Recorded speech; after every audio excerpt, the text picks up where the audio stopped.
ایک گاؤں میں ایک چھوٹا سا لڑکا بھاگیا رہتا تھا۔ اس کا نام اس کی زندگی کی کہانی کی تصویر بنا دیتا تھا۔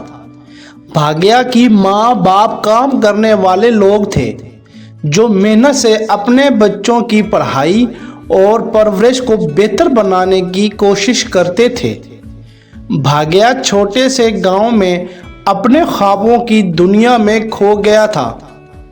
اس کا خواب تھا کہ وہ ایک دن اپنے گاؤں کو روشن کرے گا، پڑھائی اور نیکی کے راستے کھولے گا، پر زندگی نے اسے کئی مشکلات کا سامنا کرنے پر مجبور کیا۔ اس کے باپ کا انتقال ہو گیا جب وہ صرف 10 سال کا تھا۔ اس سے بھاگیا کا پریوار اور بھی کمزور ہو گیا تھا، پر بھاگیا نے ہار نہیں مانی۔ اس نے اپنی ماں کو حوصلہ دیا اور اپنے خوابوں کا پیچھا کیا۔ اس نے محنت سے پڑھائی کی اور اپنے پریوار کا سہارا بننے کا فیصلہ کیا۔ اس نے اپنے خوابوں کے لیے دن رات محنت کی اور آخر میں اس کی محنت رنگ لائی۔ بھاگیا نے اپنے گاؤں میں ایک اسکول کھولا جہاں ہر بچے کو پڑھنے کا موقع ملتا تھا۔ اس نے زمین پر ایک پستکیلا بنایا جہاں ہر کوئی پڑھائی اور سچائی حاصل کر سکتا تھا۔ آج بھاگیا کا گاؤں نیکی کی راہ پر چل رہا تھا۔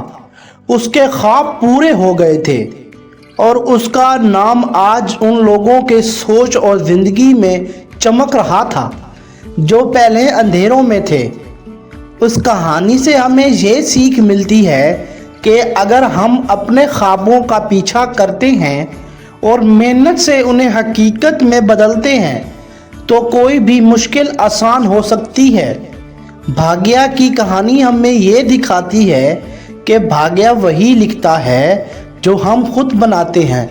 پیارے بچوں، یہ تھی آج کی کہانی۔ امید کرتا ہوں یہ کہانی سن کر آپ لوگوں کو بہت مزہ آیا ہوگا۔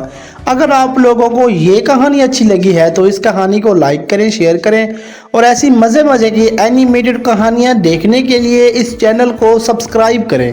ساتھ میں بیل آئیکن کو بھی پریس کر دیں تاکہ ہماری ہر آنے والی نیو کہانی آپ تک سب سے پہلے پہنچ سکے۔